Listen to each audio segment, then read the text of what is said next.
What's up, guys?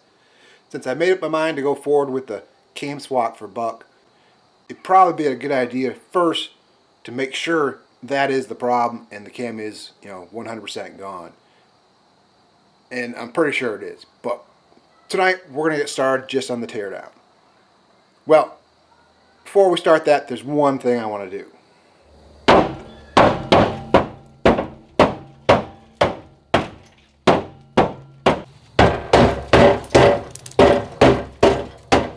Kept tearing up my shirts and those freaking fenders. Now we can get started. Well, actually, there's one more other thing.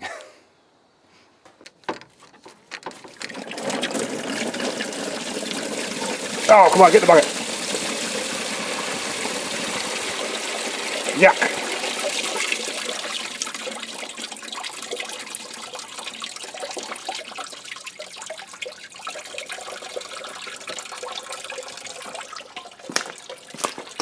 Not bad. Got most of it. Well, it's going to be dark here in a minute. I'm going to try and get this carburetor out before I push her inside and let this coolant drain a little longer. Okay, start the fuel line. And I just grabbed a 1/4-inch extension to plug the hole real quick. See? Just a little shorty. Now we don't get fuel spilling everywhere. Oh, gotta get my bump switch out of the way. Oh, I need a wrench for that.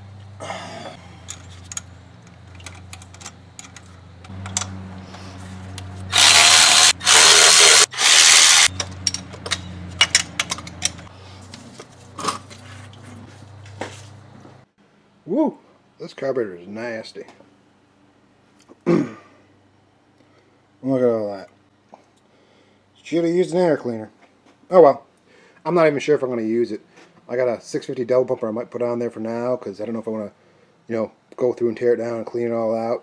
We'll see how time works out. Don't mind that junk. That's for the daily.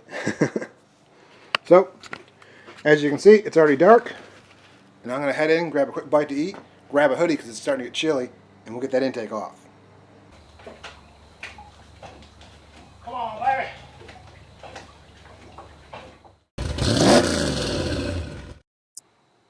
Break time's over. Back to work. I pulled the radiator out real quick before I try to get the remaining coolant out by just, bouncing and turning the water pump. Oh, by the way, free screwdriver. Also, I noticed the other day there's a free wrench right over here. Anyways, now I got to pull the distributor, unhook this wiring, and then we can get the intake off. And these intakes are pretty easy because there's only the 8 perimeter bolts, no inner bolts. So, oh, and I got to pull the valve cover so I can loosen those 2 rockers off and get the push rods and pull the lifters. But we'll get to that later. I think I need to, I'm going to have to hack this harness down some. I mean, this is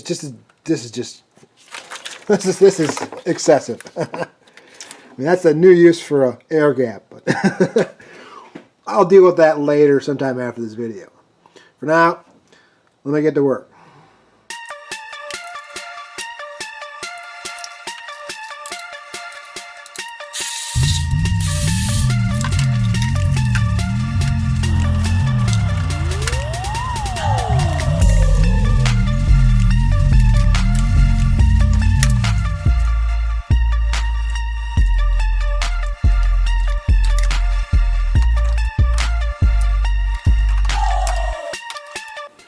This is a wrench I modified to make removing the distributor a little easier.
Well, she's off.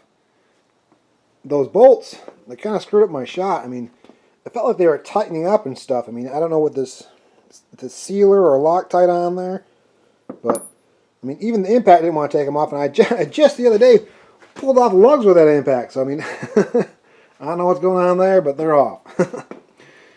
This intake looks like a not bad intake. It looks like it's a maybe a PROCOMP or something copy of the GM intake. I don't see any bow ties or nothing on it, and I was checking the flange to see if it was flat. When I unbolted the carburetor, it kind of cocked and lifted up like about 1/8 inches. Like, ooh, either the flange is warped or maybe the base plate, but that's straight. So my money's on that, possibly, or just it was just something weird. Anyways, back to the intake. You can see right here it says made in China, and there's the part number. So I mean, I'm pretty sure when I Google that, it's going to be a PROCOMP part number. I mean, it looks like a decent intake. I mean, I would use this intake if my engine was more radical and suited for it.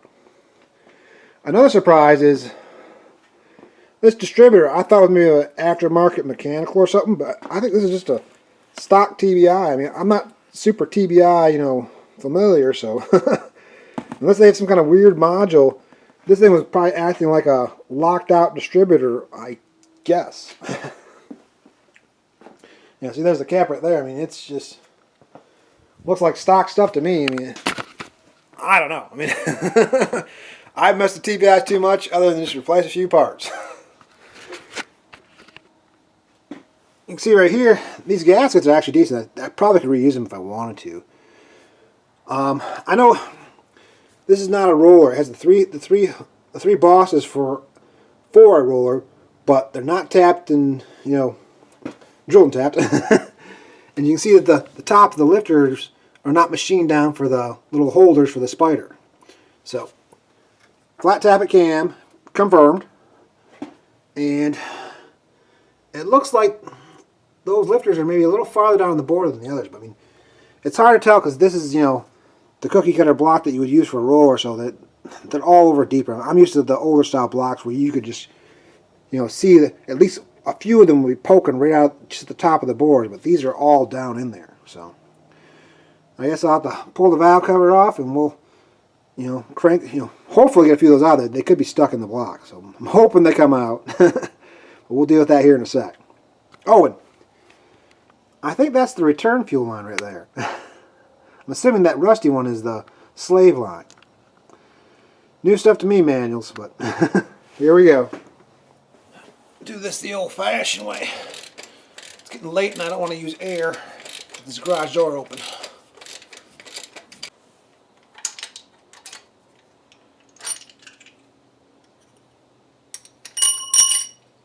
That works. Here's a quick shot before I try and pull the lifters. You can see for yourself they do not look collapsed. I just turned the engine over and they barely moved. So cam lobes are gone. Well, I'll get to pulling them.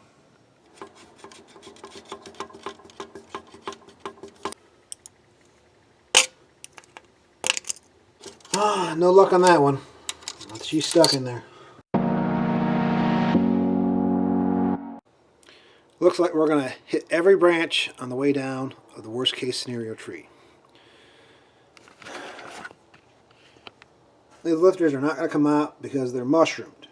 I've heard of this before when you don't catch it early enough and they've been in there, they've been run too long. So that appears to be the case. I've tried prying on them, and I'm going to have to remove the head, weld a slide hammer to them, and yank them out and hope I don't screw up the bore too much. Or maybe I can pull a cam since they're on the front, the front ones, and then I can, take them out through the cam bore after, the cam's out. Either way, I'm done for the night. I mean, I gotta do some research, figure this out, I guess. Like I said, worst case scenario. I'll slap this intake back on for now, push her outside. Tomorrow I'll pull the rest of them off and we'll see if there's any more bad ones. Oh, and by the way, this is really the only one of the few PROCOMP things I'll endorse. Not sponsored, but they make this cheap cover kit that blocks off all the holes in your engine, like distributor, water, thermostat, and exhaust ports, and mechanical fuel pump. So they're cheap, they work. Can't hardly screw that up. So see you tomorrow.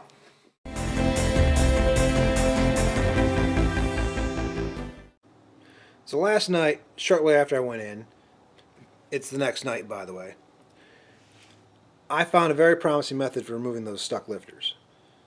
In fact, there's several variations of that method. It's been around for a while. It's tried and true. So I'm pretty confident that I can get those lifters out, but I'm not going to have time for this video.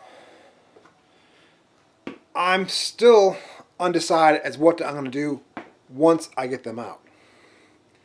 I think I've decided not to buy a new cam.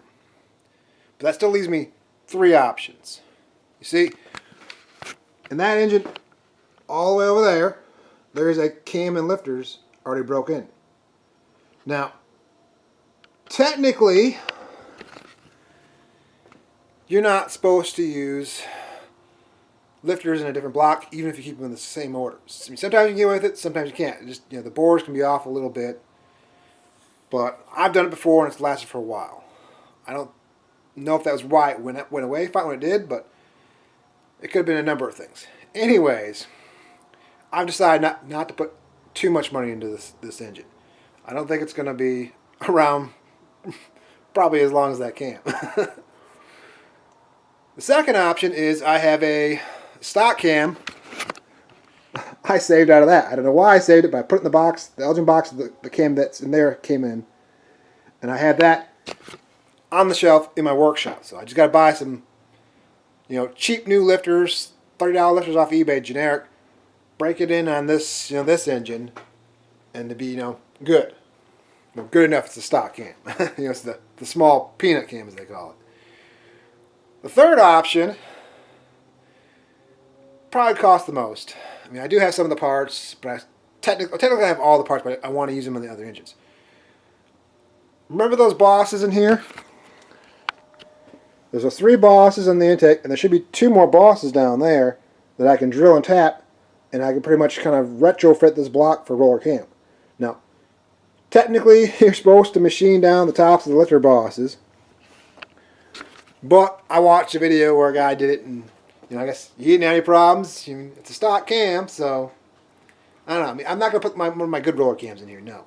But I got that stock cam that came out of that, that Jegs engine. So I might as well get some use out of it if I put it in here. But I mean, I wouldn't have to break in the roller cam. I wouldn't have to break in the cam from that engine over there.